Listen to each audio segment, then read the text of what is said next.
Magandang araw po, welcome po sa aking channel, Love9 TV. Patalasasan po, meron po ba kayong mga properties na napapabayaan or non-performing assets? Plan nyo ibenta, pero wala kayong oras sa pagbenta nito. Kung ito'y pagkakatiwala nyo po sa amin, tawag lang po kayo sa aking numero, usap po tayo, gawin ko po ng video for free.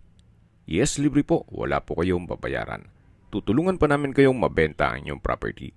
Kami na po bala sa marketing, sa boosting or paid ads. Even sa tripping, hindi na po kayo mapapagod sa pag-entertain ng mga buyers. Kami na po bala sa lahat. Tawag lang po kayo. Meron po tayong bagong video presentation, isang residential property na 4-story house. Ito po'y napakalapit lang sa Tagaytay. Nasa loob po ito ng isang exclusive subdivision na meron pong complete amenities gaya ng clubhouse, park and playground, basketball court, swimming pool, at 24 hours po ang security. Ito po'y nasa mataas na lugar. Ang estimated elevation above sea level ay 2,000 feet. Kaya ito pong bahay ay meron pong overlooking view ng Taal Lake at Volcano. Dito po sa likod ng bahay ay napakalaki pa ng espasyo o bakanting lote na kung saan pwede po kayo maglagay ng swimming pool. Yan po yung property line. May concrete fence na po yan. Paikot ng buong property. May lot area po ito na 370 square meters at may floor area na 359 square meters. Titulado, buhay po ang may-ari, kaya wala po kayong maging problema sa documentation o sa transfer ng title.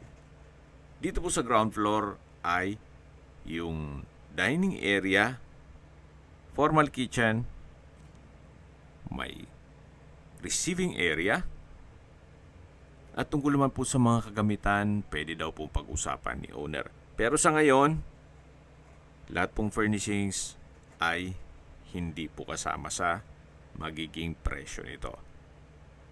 Kung may ilang magustuhan ninyo, pwede nating i-negotiate. Dito naman po yung formal kitchen.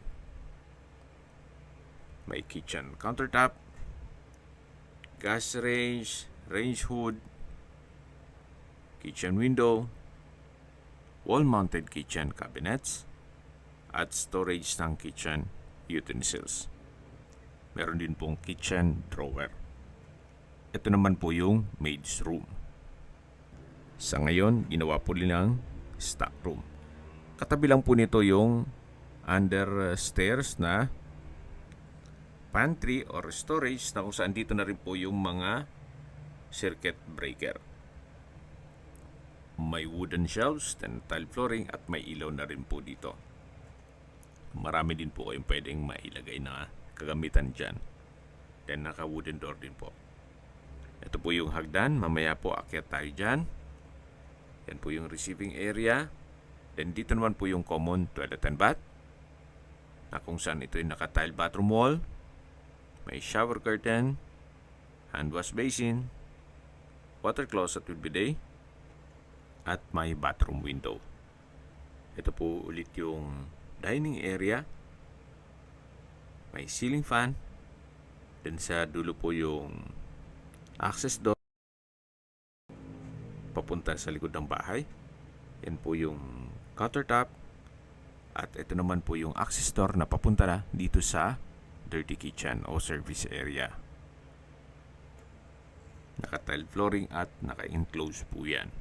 Then yan naman po yung stock room. Malaki naman po ang espasyo dito. At dito naman po yung extension o covered area ng service area o laundry area. Ito po yung access door. At mula po dito matatanaw naman natin yung likod ng bahay. So covered din ito. Then may garden set sa dulo kung saan doon tayo nag-start ng video. Ito po ulit yung service area o dirty kitchen. Then sa dulo yung stock room. Ito po yung aluminum screen door na access naman dito sa may dining area at formal kitchen. Yan po ulit yung receiving area o salas, depende kung anong tawag nyo dyan, At ito na po yung hagdan na kung saan naka-tiled staircase, wooden handrail, at meron din pong staircase window nag-serve as natural sunlight. Nandito na po tayo sa second floor. So dito po sa second floor ay yung mga kwarto. Ito po yung first bedroom. Malaki naman ang spasyo. Meron pong malaking glass window. Then meron pong access sa balkonahe. At may sariling toilet and bath. Meron pong his and hers vanity. May bathroom countertop. Bathroom cabinet. Vanity mirror. Shower enclosure. Ito po yung dual entry or Jack and Jill dun sa kabilang kwarto. Dito po yung water closet with bidet. May bathroom window. At balik po ulit tayo dito sa kwarto. Ito po yung tinutukoy ko na balkonahe.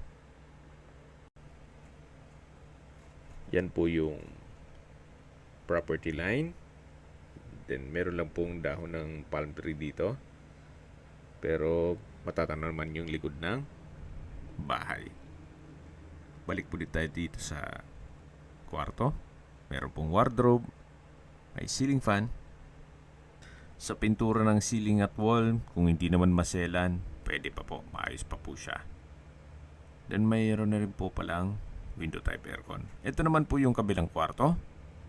May ceiling fan. Halos same size lang po sila. Then sa pintura ng ceiling at wall, maayos naman. May window type aircon. Then may customized window glass. At ito naman po yung walk-in closet. At katabi lang po nito yung access door dun sa sharing na banyo or Jack and Jill. Yan po yung shower enclosure. So ito po yung pangalawang kwarto. At lalabas na po tayo para check natin yung ibang parte nitong bahay. So ito naman yung pangatlong kwarto. Sa spasyo, halos pares lang po nung mga nauna.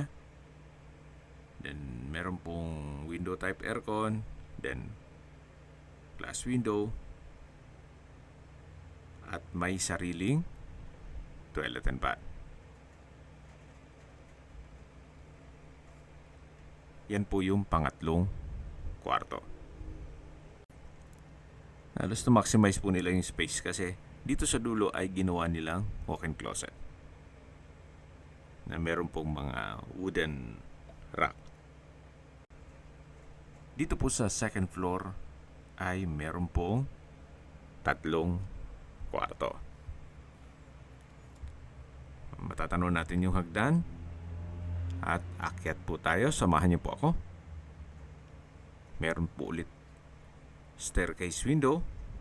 May curtain. Then ito pong staircase ay naka-tile flooring din po at naka-wooden handrail. Dito naman po sa third floor ay yung main door. Ito po yung main door at paglabas po natin may aluminum screen door. Then yung covered na garahe o carport. Kakasya po ang dalawang sasakyan. Sa taas po ng garahe ay yung mismong malaking balkonahe. So yan po yung frontage. Then meron din pong covered lanay. At sa dulo po ay meron pong maliit na hagdan na papunta naman sa likod ng bahay. Balik na po ulit tayo dito sa loob. At mula po dito sa main door at garahe, dito naman po yung third floor na meron pong dining area. Then meron din pong maliit na kwarto. At dito naman po nakapwesto yung living area o salas. Na napakalaki po ng espasyo. Sa mababanggit ko pong presyo ay hindi po kasama ang mga kagamitan. Mamaya po sa dulo pati ng video pag-usapan natin ang presyo nito. Ito po yung access door na papunta naman dito sa balkonahe na kung saan napakaganda po ng tanawin. Napakaaliwalas. Tahimik ang lugar, sariwa ang hangin, at malamig po ang klima. Tanaw na tanaw po ang Taal Lake at Volcano, pati po Mount Makulot. Yan po yung likod ng bahay. Napakaraki pa po ng espasyo. At hanggang sa dulo po ang balkonahe. Balik po ulit tayo dito sa loob. So yan po yung living area o salas. Sa dulo po may countertop, then wall-mounted cabinet. May modern design light fixtures sa ceiling. Yan po ulit yung main door. At dito naman po yung isang kwarto. Na kung saan sa likod po niyan ay yung garahe. So, pwede po itong maging guest room. At labas po tayo. Yan po ulit yung dining area. Ito yung main door. At ito naman po yung powder room. May bathroom countertop, hand wash basin, vanity mirror, bathroom cabinet, tile bathroom wall, at may water closet with bidet. Meron din pong bathroom window. So ito po yung third floor. Kung tatama rin na kakain sa baba, pwede po kayong kumain dito. At ito naman po yung hagdan. Ganun din po, naka-tiled staircase, wooden handrail at metal railing. Yan po yung staircase window na nag-serves as natural sunlight. At nandito na po tayo sa fourth floor. Dito naman po ay meron pong mga malaking kwarto o master bedroom. Check natin. So napakalaki ng espasyo. May split type aircon. Meron din pong access papunta sa balkonahe. May customized window glass, may pin lamps, may isang pintura ng ceiling at wall, naka-tiled flooring, may customized glass window. Check natin itong balkonahe. Mas maganda po ang view. Mas mataas po ito. Tunghayin niyo po ulit. Napakaganda po, napakaliwalas. Gaya po nang nasabi ko sa inyo kanina, ito po yung nasa mataas na lugar. Ang estimated elevation above sea level ay 2,000 feet. Ganun po kataas ang lugar. Flood-free area. Siyempre, secured naman po ito. At kompleto po ang amenities nitong subdivision. So hanggang sa dulo po yung balkonahe. Balik po ulit tayo dito sa loob. Ito po ulit yung master bedroom. May console table. Naka-blinds yung bintana. At ito naman yung banyo. Frozen glass po itong shower enclosure. May grab handle. Tile bathroom wall. Hot shower set. At dito naman po yung water closet with bidet. Bathroom countertop. Bathroom cabinet, vanity mirror, bali couple po yan. Labas po tayo. Tunghayan nyo po ulit itong master bedroom na napakalaki ng espasyo. Labas na po tayo dito. At ito naman po yung kabilang kwarto na kung saan ginawa muna nilang opisina. At sa dulo po meron din pong access papunta sa balkonahe. tile flooring, may center lamp, pin lamps. So, kumpleto din po. Ito naman po yung another room na kung saan sa spasyo, sakto lang. Meron po itong double deck. Then may sliding glass window. At ito naman po yung access door na papunta sa malaking balkonahe. Sa baba po nito yung garahe. So, kung meron po kayong okasyon, pwede rin pong ganapin dito. Okay, sa distance, location at travel time portion na po tayo. Mula po sa Twin Lakes, ang distance is 6.4 kilometers at ang travel time is 12 minutes. Mula naman po sa Mendez Crossing, ang distance is 12.8 kilometers at ang travel time is 20 minutes. Mula naman po sa Tagaytay Rotonda, ang distance is 29 kilometers at ang travel time is 35 minutes. Kumpleto na po doon gaya ng malls, hotels, restaurants, banks, schools, church at hospital. Yan po yung laging binabanggit sa aking video na dapat nyo i-consider sa paghanap ng property yung meron pong malapit na hospital. Hindi ko naman po sinasabing sakitin kayo. Yan naman po for emergency purpose lang naman.